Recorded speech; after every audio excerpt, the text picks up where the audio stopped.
안녕하세요. 우리의 마음 문을 열고 하나님의 지혜와 진리를 받아들이는 은혜의 시간이 되기를 소망합니다. 쉽고도 정확하게 알차고 재미있게 하나님의 말씀을 가슴 깊이 새기는 시간, 소문난 성경교실의 오택현 교수입니다.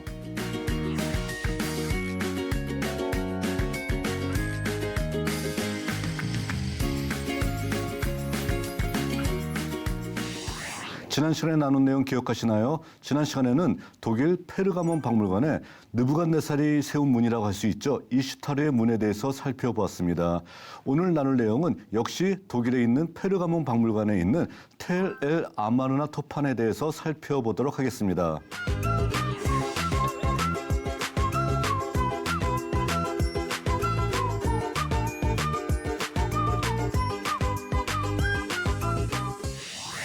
오늘은 제 9번째 시간으로 독일 페르가몬 박물관의 텔 엘 아마르나 토판에 대해서 살펴보도록 하겠습니다.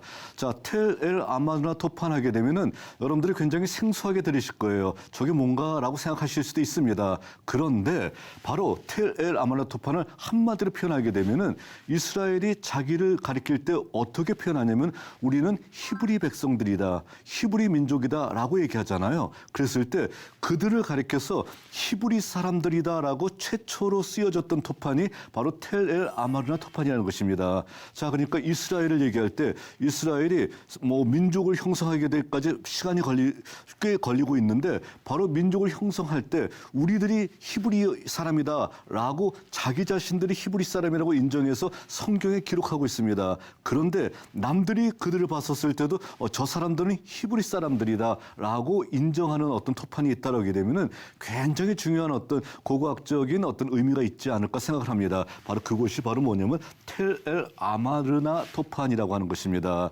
자, 그럼 텔 엘 아마르나가 무엇인지부터 저희들이 한번 살펴보도록 하겠습니다. 자, 바로 이 텔 엘 아마르나 토판인 장소는 여러분들이 계속 보셨던 독일의 페르가몬 박물관입니다.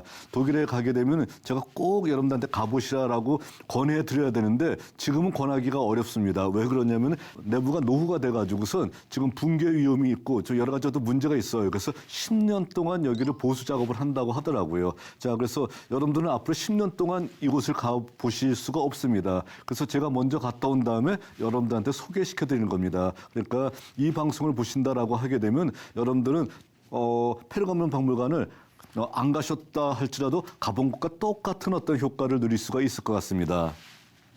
고대 근동의 지도예요. 고대 근동의 지도인데 이집트, 그중에서 텔 엘 아마르나는 이집트에 속해 있는 것입니다. 자, 그런데요, 이집트는요 나일강을 중심으로 해서 국가가 나타나고 있습니다. 자, 나일강이 이렇게 흐르고 있잖아요. 이랬을 때 이쪽은 나일강 상류 지역이고요, 이쪽은 나일강 하류 지역입니다. 자, 그랬을 때 바로 나일강 상류 지역을 가리켜서 우리는 뭐라고 얘기했냐면 상이집트, 그리고 나일강 하류 지역을 얘기할 때 하이집트 이렇게 부르고 있습니다. 자, 그랬을 때 이집트란 나라는 두 개의 나라예요. 상이집트, 하이집트. 그래서 둘이 언제나 꽝꽝거리고 싸우다가 나중에 통일 국가를 이루게 됩니다. 그랬을 때 상이집트에서 통일 국가를 이루게 되면은 수도를 여기 테베에 잡습니다. 오늘날의 룩소라는 지역이에요. 자, 그리고 하이집트에서 정권을 잡게 된다라고 하게 되면 여기는 멤피스라는 장소에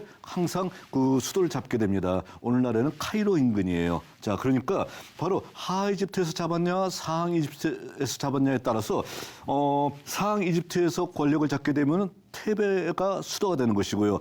또 하이집트에서 권력을 잡게 되면 멤피스가 수도가 되는 것, 이거는 공식처럼 이루어져 있습니다. 그런데 갑자기 어느 왕이 등장합니다. 바로 아케나토온이라고 하는 왕이 등장한 다음에 자, 나는 테베도 싫고 멤피스도 싫어, 우리는 수도를 따로 정할 거야 라고 얘기하면서 어디로 정하냐면 바로 여기 지역, 여기인 텔 엘 아마르나 지역에다가 수도를 잡고 여기에서 이제 통치를 하게 된다는 겁니다. 그런데 한마디로 얘기해서 그 아케나톤이라는 왕은 정말로 이집트의 역사에 있어서는 이단화와 같은 존재예요. 한마디로 이집트의 어떤 파라오들이 누구라도 이 아케나톤을 받아들이기가 너무도 어렵다는 겁니다. 왜 그러냐면은 이집트에서는 전통적으로 수천 년 동안 제일 큰 신, 제일 위대한 신 해가지고선 누구를 섬겼냐면 아몬이라는 신을 섬겼습니다. 아몬.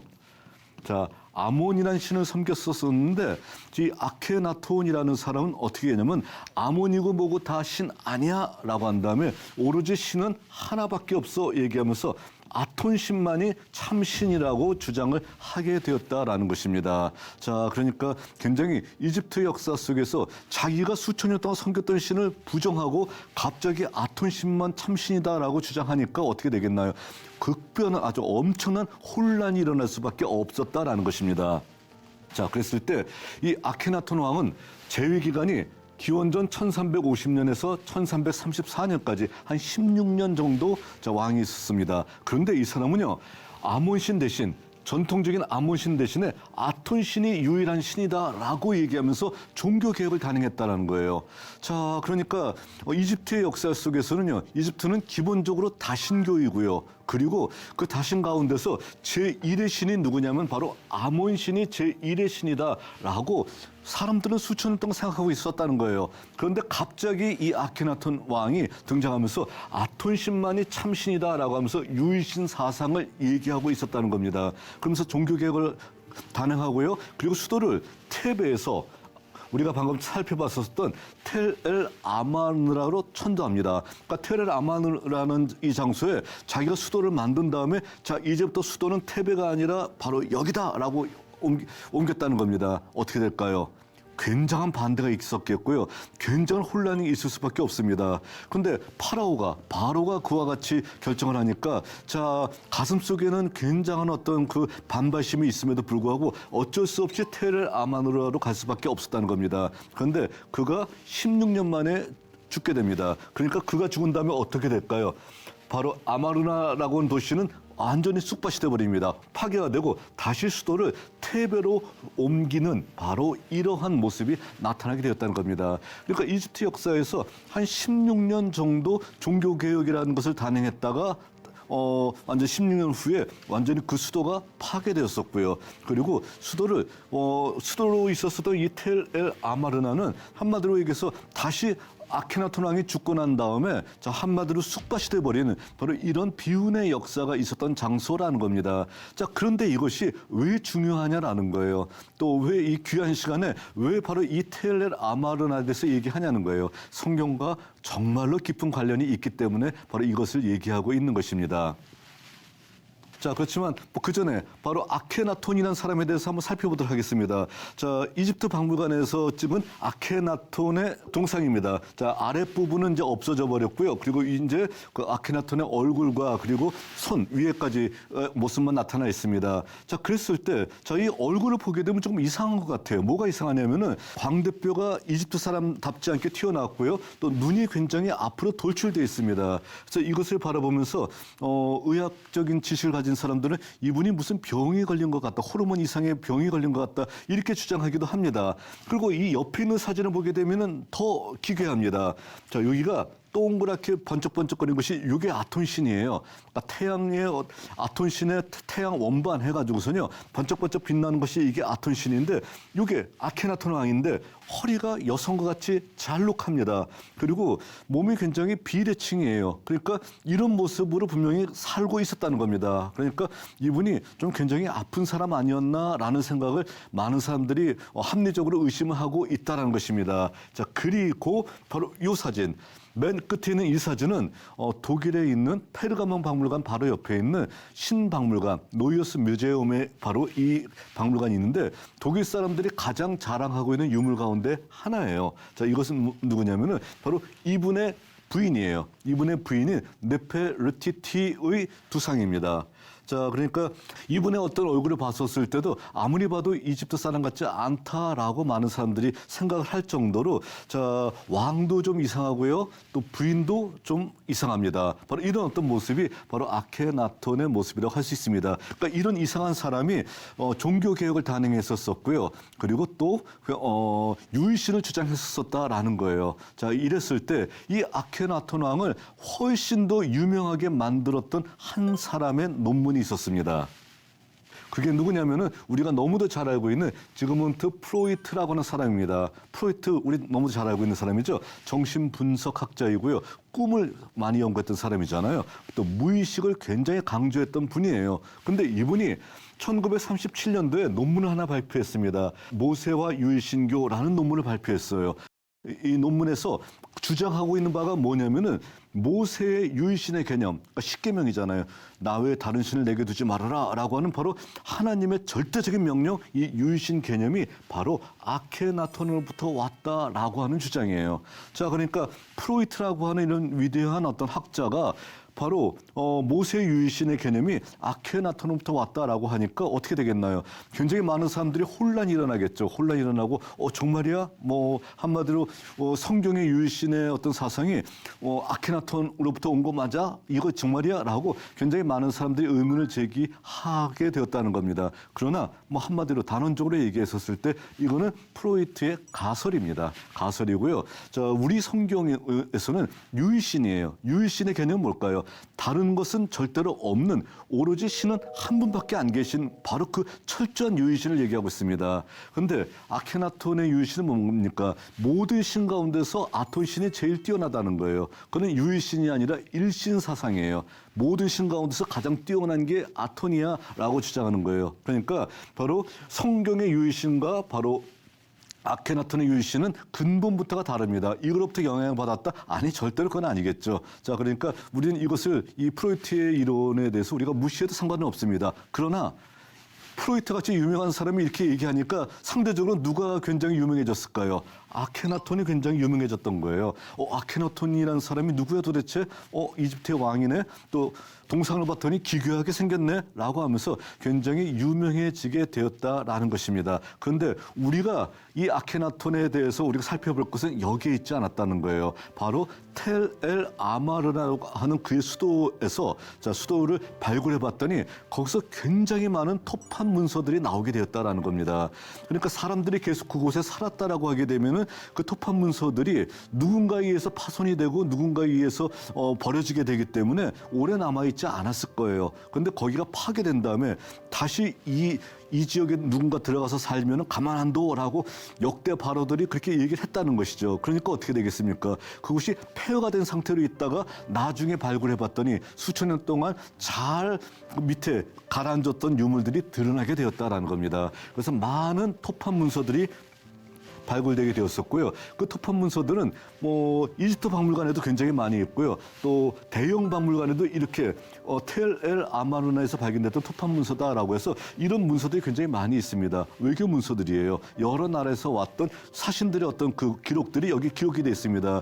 근데 우리가 찾고자 하는 어떤 그 내용은 대형 박물관에는 없어요. 또 이집트 박물관에도 없어요. 오로지 어디에만 있냐면은 독일 페르가몬 박물관에만 있다는 겁니다. 정말로 중요한 어떤 토판이죠. 뭐냐면은 바로 페르가몬 박물관에 있는 텔 아마르나 토판인데 바로 이 토판에 무엇이 있냐면은 히브리란 말이 들어있다라는 거예요.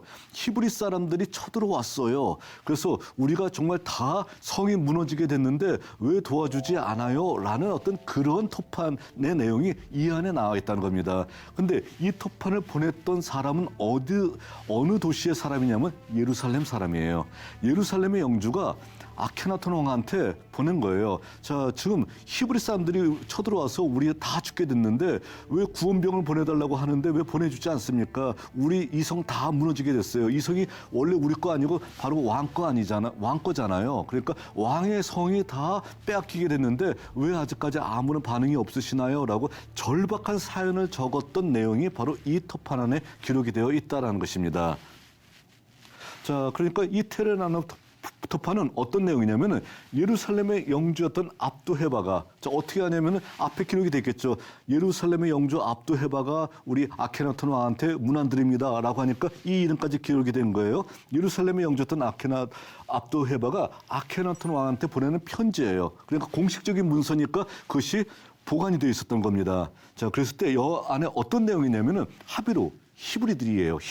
하비루인들이 쳐들어와서 도움을 청했는데 도움이 늦어지고 있습니다. 그래서 빠른 도움을 간청하는 내용이 나와 있습니다. 자, 그리고 이것을 통해서 봤었을 때 편지에서 지칭하고 있는 하비루가 바로 출애굽했던 이스라엘이 아니었던가라고 사람들로 하여금 생각해 볼 수 있게 해주는 터판이라는 거예요. 그러니까 이스라엘을 하비루라고 히브리라고 지칭하면서 기록을 하고 있다는 겁니다. 자, 그러니까 이스라엘이 히브리라고 보고 있고 그 히브리 사람들이 우리를 쳐들어왔다라는 거예요. 그러니까 당연히 어떻게 됐나요? 연대적으로 봤었을 때도 어느 정도 일치하고 있는 것 같습니다. 자, 그렇다게 되면 이 압두헤바가 보냈던 내용이 어떤 내용인가라는 것입니다. 바로 이런 내용을 보내왔다는 겁니다. 나의 대왕께 압두헤바가 고합니다. 하비루들이 대왕의 땅을 다 약탈해 갔습니다. 금년에 이곳에서 대왕이 궁수들이 있었다면 대왕의 땅을 상실되지 않았을 것입니다. 그러나 대왕의 궁수들이 없다면 내주 대왕의 땅은 잃어버리게 될 것입니다. 라는 거예요. 그러니까 활을 쏘는 궁수들이 있었으면 예루살렘을 지킬 수 있을 것 같은데 지금 아무도 없어서 여기를 지킬 수 없습니다. 그러니까 결론적으로 얘기하는 게 뭐예요? 빨리 구원병을 보내주세요. 라는 어떤 내용을 아주 구구절절하게 적어놨던 것이 바로 이 히브리어 텔 아마르나 토판이라고 하는 것입니다. 여기에 등장하는 하비루에 대해서 이제 많은 어떤 이야기들이 나올 수밖에 없다는 것이죠. 어떤 내용이 나왔냐면은 바로 예루살렘을 침공했던 하비루들이 출애굽 후 가나안 정복을 시도하는 이스라엘 백성들이라는 추정을 가능하게 한다는 겁니다.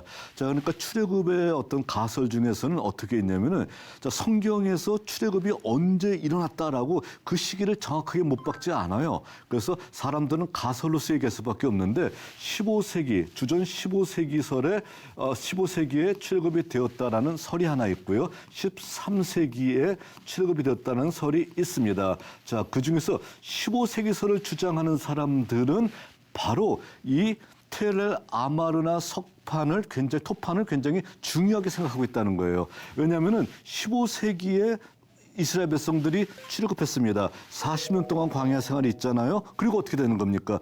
정복하는 과정이 대략적으로 50년 정도 걸렸다라고 보고 있어요. 그러니까 어떻게 되는 거예요? 15세기면 1400년 되잖아요. 근데 아까 아케나톤의 연대는 어떻게 됩니까? 주전 1350년 되잖아요. 그러니까 대략적으로 연대가 맞아떨어진다는 거예요. 그러니까 이 하비루들이 바로 이스라엘 백성 아닌가라는 것입니다.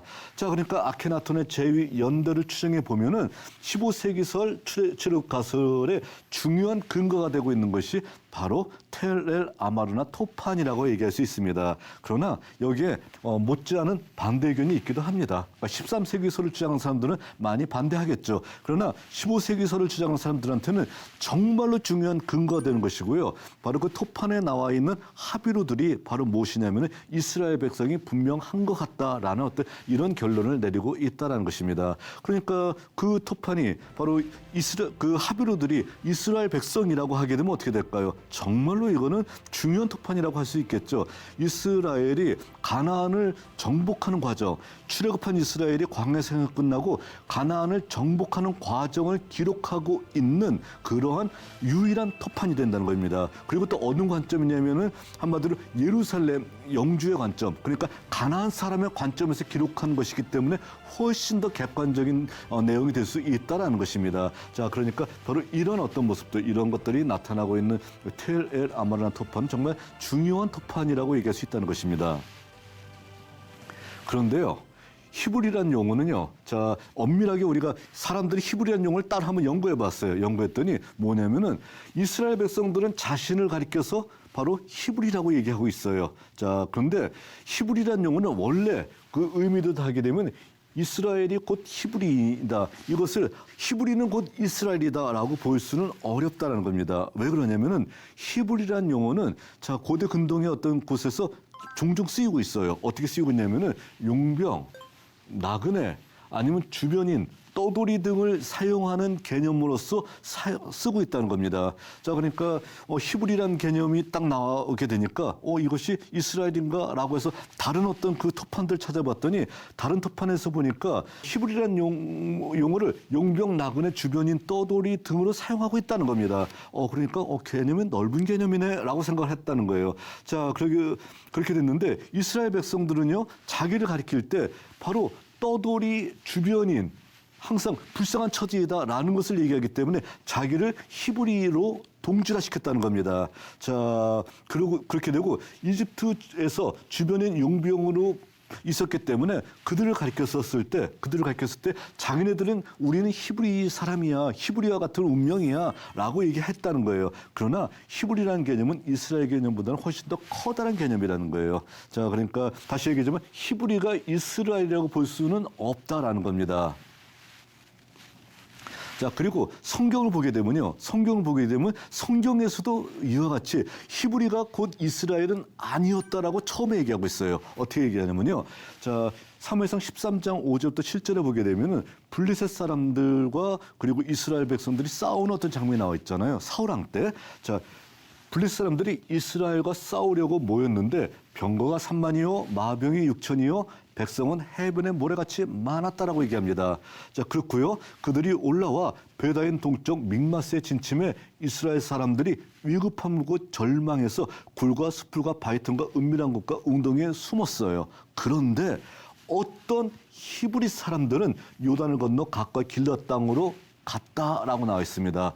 여기서 얘기하는 성경에서 얘기하는 어떤 히브리 사람들은 누굴 얘기할까요? 이스라엘 얘기할까요? 아니라는 거예요. 아마도 용병을 얘기하고 있는 것 같아요. 자, 그러니까 이스라엘이 곧 히브리다라고 하는 어떤 개념으로서 하나님의 말씀 처음에는요, 이것이 뭐 한마디로 등호 관계가 성립이 안 된다는 겁니다. 그러나 세월이 지나갈수록 어떻게 되는 거예요? 우리가 히브리 사람이구나 생각이 되는 거예요. 그래서 나중에 신약 성경에는 어떤 것도 있나요? 히브리서도 있잖아요. 그러니까 우리는 곧 히브리야. 그리고 저희들도 생각할 때 이스라엘은 히브리 사람들 아니야? 라고 얘기하고 있다라는 겁니다. 자, 그런데 처음에는 아니었었다라는 것이죠. 자, 그러니까 이런 관계를 본다라고 하게 되면은 텔 아마르나에서 얘기했던 히브리라고 하는 어떤 그 족속들이 곧 이스라엘인가라고 했었을 때 글쎄라고 생각할 수밖에 없다는 겁니다. 그들이 히브리였었으면 참 좋을 것 같아요. 이스라엘이었으면 참 좋을 것 같아요. 왜냐하면 그러면은 정확하게 이스라엘 백성들의 출애굽 연대를 우리가 알 수 있기 때문입니다. 자, 그런데 자, 많은 사람들 중에 많은 학자들은 이와 같이 의문을 제기하고 있는 사람도 있기도 한다는 겁니다. 그러나 이런 의문이 있다 할지라도 테렐 아마르나 토판의 어떤 그런 고고학적인 가치는 대단하다. 그리고 그 히브리가 이스라엘이라고 하게 되면은 예루살렘을 한마디로 점령하기 위해서 예루살렘을 침략하고 있는 이스라엘의 가나안 어떤 그 정복 과정을 그대로 보여주고 있는 토판이기 때문에 정말 중요한 토판이 될 수도 있다라는 것을 우리들에게 보여줄 수 있다라는 것입니다. 자, 그러면은 자, 히브리 토판 말고 다른 석판 하나 보여드릴게요. 자, 뭐 다른 거 말고요. 가운데만 여러분들이 주목해 보시기 바랍니다. 자, 뭐 같아요?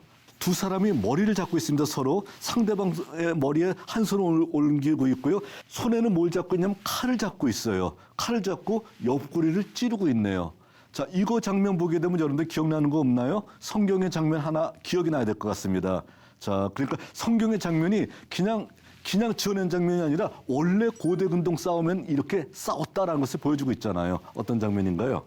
다윗과 그리고 사울의 잔존 세력이 싸우고 있는 사무엘하 2장의 모습이에요. 요압과 아브넬이 싸우고 있습니다. 기브온 그 목가에서 서로 진을 치고 있습니다. 기브온 못이 이렇게 있으면 이쪽은 요압이 있고요, 이쪽은 아브넬이 있습니다. 이렇게 됐었을 때 전쟁을 하지 않고 서로 그냥 어르기만 하고 있는 거예요. 그냥 서로 전쟁할 마음이 없어요. 그러니까 어떻게 합니까? 12명을 선발하자. 그리고 이거 한번 해보자라는 거예요. 그래서 어떻게 했나요? 상대방의 머리를 잡고 칼로 상대방의 옆구리를 찌르매 일제히 쓰러진지라. 24명이 서로 머리를 잡고 옆구리를 서로 찔러서 어떻게 된 거예요? 24명이 다 죽게 됐다는 겁니다. 그럼 어떻게 되나요? 피를 받잖아요. 그래서 전투가 어떻게 돼요? 엄청나게 잔인한 전투가 여기서 일어나게 됐잖아요. 그걸 얘기하는 거예요. 그러니까 전투의 어떤 그런 흥을 돋구기 위해서 사람을 희생시키는 겁니다. 올바른 거 아니죠? 자, 바로 이런 것을 했다라는 거예요. 그러니까 이런 모습들도 바로 페르가몬 박물관에 있는 석비 중에 하나인 것입니다. 자, 그렇다면은요, 결론입니다.